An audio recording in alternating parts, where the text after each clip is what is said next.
Hey gamers, today we're going to review Monster Crunch. Let's check it out.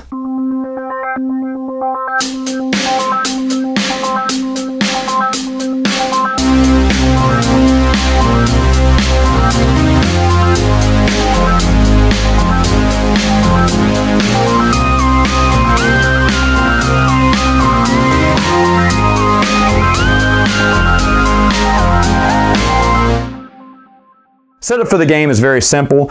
Each player is going to start with a cereal bowl. They're going to get 2 cards of whatever character they're playing. These are like little cheats in the game. You can only use them once during the game. Once you've used them, you'll flip it over to show they've been used.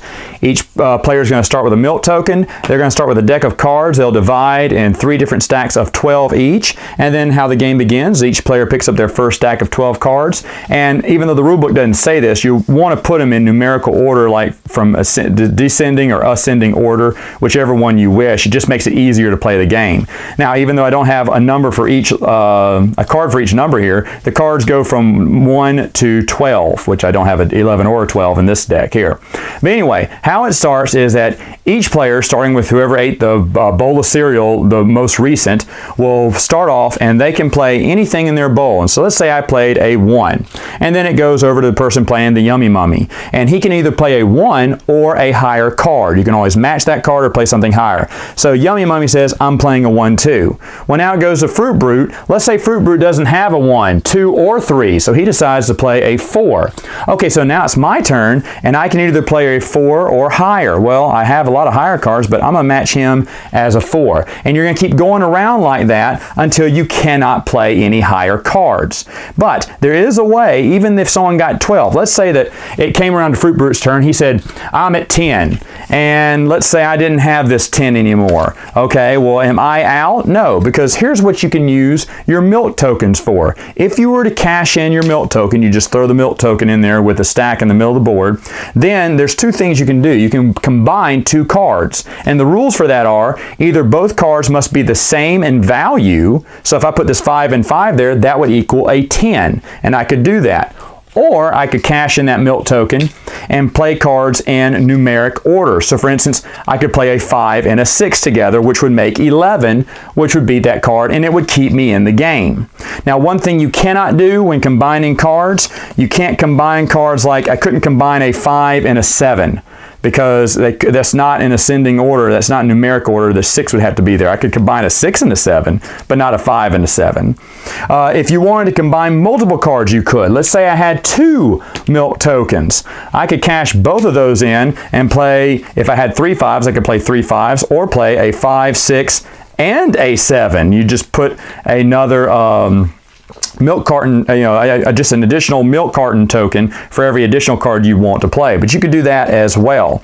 So that's basically how the flow of the game is going to go. Now, if it comes to a time, let's say it gets to me again and I have nothing that can beat a whatever 10, then what I'll do is I can say I'm passing. When you pass, you're out of that round and you get a milk token. Now when everyone's passed except for one player, then you'll take your breakfast cards, move them off your bowl and to your little score pile, wherever you want that to be, and then the round will start again with the person who was the most recent survivor. So let's say Fruit Brute survived, and then he would play a card, and then we keep playing cards.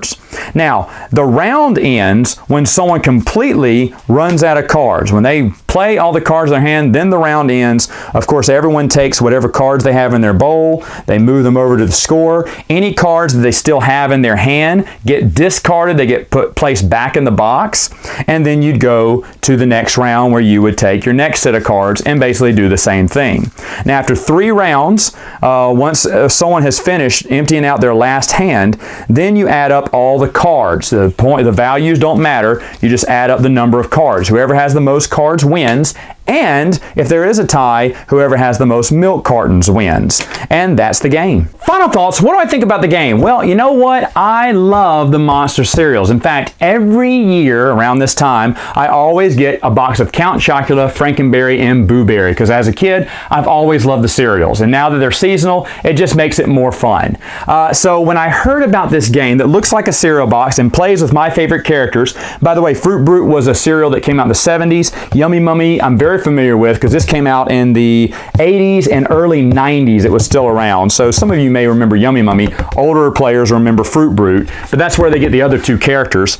And anyway, when I heard about this game, I was like, shut up, I have to have it. I don't care what it's like. It doesn't look like that much of a game, and seriously, it's not, but it is a fun game. I do enjoy the game. It's for families, it's for kids, it's for people who maybe aren't that serious. They want a very light, it is a very light game. The abilities, each card, I think they're fairly balanced.